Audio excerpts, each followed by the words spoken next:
Agriculture is Uganda's economic mainstay, engaging nearly 70% of the working population and contributing approximately 24% to the national gross domestic product. Crops like coffee, Uganda's leading export, support more than 1.7 million households across the country.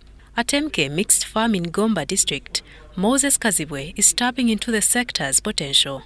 On his 480-acre farm, he practices diversified farming, growing coffee, producing animal feeds, and rearing livestock, among other activities. Coffee cultivation covers over 10 acres of his land. I would encourage Ugandans to plant the ordinary coffee, which is this one, because it is stronger compared to our environment. Why not the other type? You know, the other type, life expectation of the other type, which I don't want to mention here, I've been hearing from people. Actually, I have a 4-acre plantation of the other new one called cutting. We planted 4 acres, but we only remained with only 3 plants due to hot seasons. We never had enough water to water it. So with this one, you can see, if you rotate your camera, you see the coffee bean. Yeah.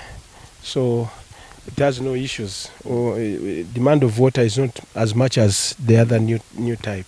However, Kazibwe cautions fellow farmers against excessive fumigation and the overuse of chemical pesticides, warning that such practices can harm crop health and reduce yields over time. We encourage Ugandans also to reduce on spraying in their farms.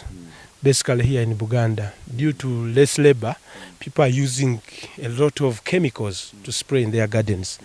This is the main cause of killing our soils, the fertility in our soils.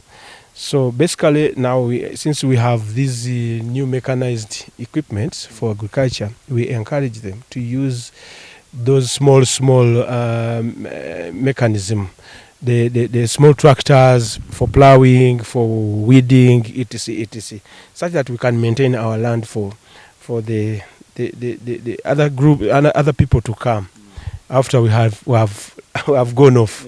Another key focus at MK Farm is animal feed production, which occupies more than 100 acres. Crops like Guatemala grass are grown to sustain his livestock enterprise. Kazibwe underscores the importance of growing feed crops to ensure sustainable livestock farming. He also highlights the value of irrigation, advising farmers to prioritize water access, especially during dry spells, to keep their farms productive year-round. Motivated by the government's efforts to promote agriculture, Kazibwe believes that with ready markets for agricultural produce, farming remains one of Uganda's most promising economic ventures. So we are targeting tourism, agriculture, trade, and culture. Why these 4? In most televisions we watch all over the world, people talk about riots in Africa, killings in Africa, disease, sicknesses in Africa. But I have 2 men I admire in Africa, Museveni and Ibrahim Traore. These guys are trying also to bring the African image on the site so that people see Africa as a beautiful one. I salute the President of the Republic of Uganda, General Museveni, and Ibrahim Traore. If the two would sit on one table and plan for other African leaders and give them ideas that these two have, Africa would be the best continent to live in. Marion Awori and Tony Senabulia for UBC.